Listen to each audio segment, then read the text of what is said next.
Pul inson hayotidagi eng katta sinovlardan biri.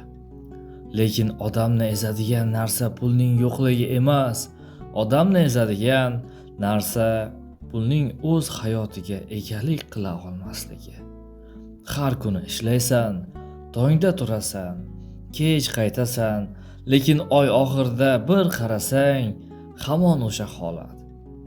Qoldiq yo'q, zaxira yo'q, erkinlik yo'q. Bu eng katta og'riq.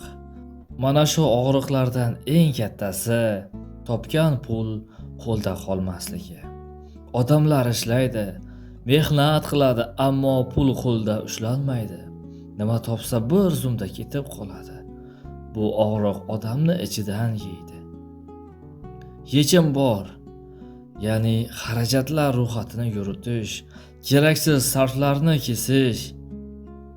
Birinchi o'zimga to'layman odatini joriy qilishdir. Oy boshida daromadning 10-20% alohida zaxiraga o'tkazish. Kichikdan boshlangan intizom bu katta erkinlikka olib boradi. Ikkinchi og'riqli nuqta qarzdorlik bosimi. Bugun kredit, ertaga to'lov, indinga yana qarz. Yelkada ko'rinmaydigan, lekin og'ir yuk bor. Har kuni o'ylab verib odamning kayfiyati ham, kuchi ham sinadi. Bunga ham yechim topiladi, ya'ni qarzlarni ustuvorlik bo'yicha bo'lib chiqish. Birinchi navbatda eng kichik qarzlardan boshlang. Bu ruhiy g'alaba beradi.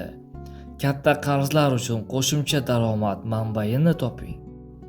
Qarzdan chiqish uchun reja 3 oylik yoki 6 oylik qilib tuzish. Qarz vaqtincha, reja erkinlik. Va uchinchi og'riq faqat bitta daromad manbaiga bog'lanib qolish. Ko'pchilikning qo'rqinchli joyi ishidan ayrilsa hayot to'xtab qolishi. Bu odamni ichidan titratadi. Bunga ham yechim topiladi.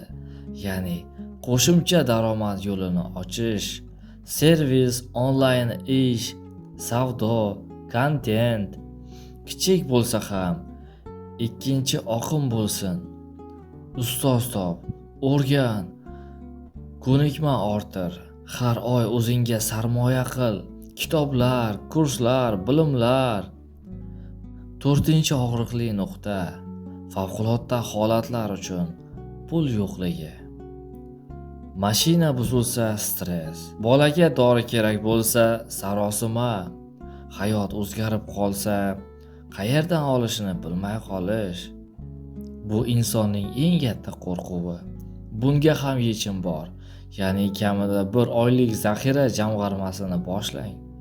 Juda kichikdan boshlang. Kuniga 5-10 ming bo'lsa ham. Favqulodda deb yozilgan alohida kartaga tashlang.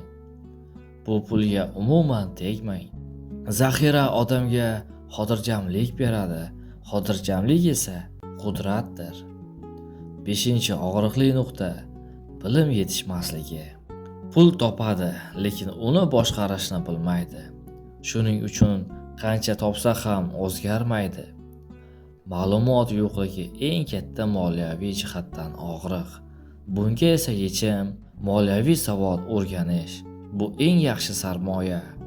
Budjet, investitsiya, passiv daromad asoslarini bilish. Bir oyda bitta yangi ko'nikma o'rganishni odat qilish. Bilim puldan kuchliroq. Bilim bo'lsa pul topiladi. Pul bo'lsa erkinlik yaratiladi. Siz pul ortidan yugurmang. Pulning sizga ishlashiga sharoit yarating. Bugun kichik qadam qo'ying, ertaga katta natija ko'rasiz. Unutmang, pul maqsad emas, ammo erkinlikning eshigi puldan boshlanadi. Va bu eshikni ochish faqat bitta odamning qo'lida.